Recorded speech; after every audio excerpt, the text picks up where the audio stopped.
Hey, I'm Marton and I am a guitarist. I play in multiple bands around Boston and have been lucky enough to travel all over the country playing music. And doing that, I've used one technique in particular called the artificial harmonic, which has both helped me live and in the studio. I've used it on numerous EPs and live performances, and it's been one of the most valuable tools that I've ever had, so I'm here to show it to you. So the artificial harmonic is essentially gonna give you more notes to use and give you a different color to use on these notes. So obviously anyone that's been playing guitar for a month or so understands that the 5th fret, the 7th fret and the 12th fret, they all have harmonics, but there are only certain notes, so if you're in different keys, those notes aren't going to work all the time. So this actually allows you to create the sound of a harmonic with any note that you want, which is really useful because then you have no key restraints. But the best way to actually start this technique is to start at the 12th fret, which are the ones that we already all know. So with harmonics, when we say 12th fret, we don't actually mean you're going to play in between the frets on the 12th fret. You're literally going to play on top of the 12th fret. This is very, very important. Otherwise, because if you do it there, the harmonic sounds muddy. Doing it on top of the fret, it gives you a nice clear sound. But with artificial harmonics, you're not actually using your left hand. This is much more of a right hand technique. So this is the easiest way that I found to start getting a good tone and understanding how to do this. So the main thing you're going to be using here is the index finger. Now what you want to do with this is you want to go on top of the 12th fret and you want to lightly place it as if you're using the same amount of pressure as you were doing a harmonic with this hand. Now from here you can either use your thumb or your ring finger. And what you're going to do is you're going to place it behind the index finger and then you're going to pluck the string and then you get the harmonic. So a good way to start this is just to play the open string, hear what that sounds like, and then play the harmonic. So this just gets your ears trained to understand the difference and whether you're producing a good tone or not with the harmonic. So it's good to just go ahead and play it on each string, because playing it on each string just allows your fingers to feel what it's like, because playing it on the high E is much different to playing it on the low E. So if you just go ahead,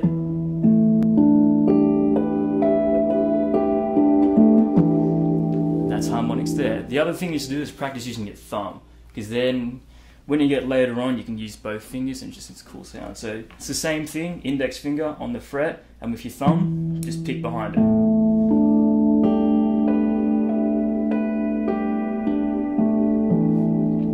Use whatever's comfortable for you. I preferably like using the ring finger, but that's just finger style, so it's easy for me to do it like that.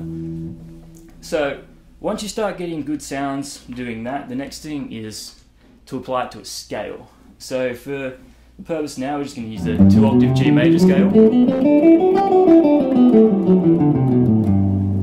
And what you want to focus on here is not doing it in time to begin with, because you want to get the accuracy down at the moment. So doing things in time will come later, because accuracy is the most important thing. So you got the G here, you're going to go up to the G there. Now you're not going to hit it like there in the middle of the fret, you're going to hit it on top of the fret there. And then you're just going to go up the scale.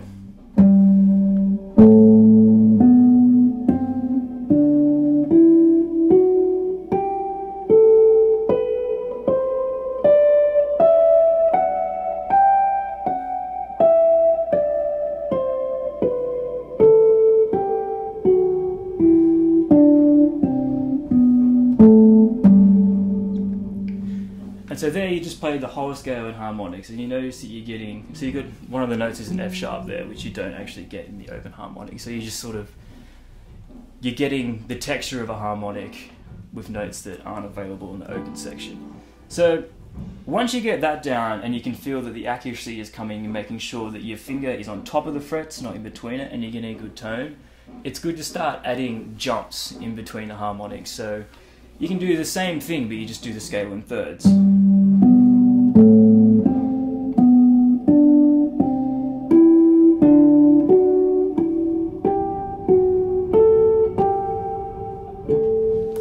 And so on. After that, once you start feeling comfortable where you're producing a good tone, you can get gaps, like you're doing intervals, and then the accuracy and you're really hitting on top of the fret, the best thing to do is to just go ahead and actually pick a chord progression.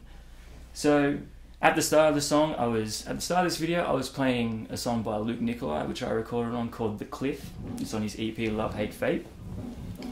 And what I actually did in the studio is that the last chord progression in the song is A minor, C, G, and D. Now, the reason why I really like using the artificial harmonics is because the line that I was playing is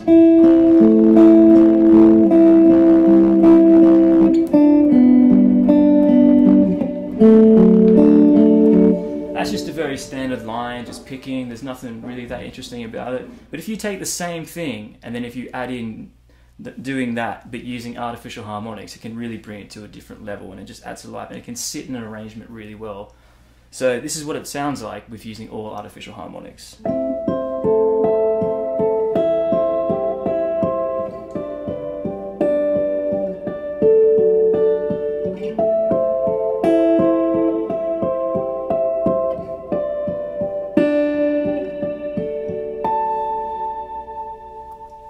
So the line takes on a completely different, entity, because it just sparkles a bit more in a way, and you can add to something way more than just picking. Obviously, you don't want to go too crazy. You want to be musical of everything you do. So taking this concept and using it sparingly, and using it with lines, using it with chord shapes, can really bring an arrangement to a new level.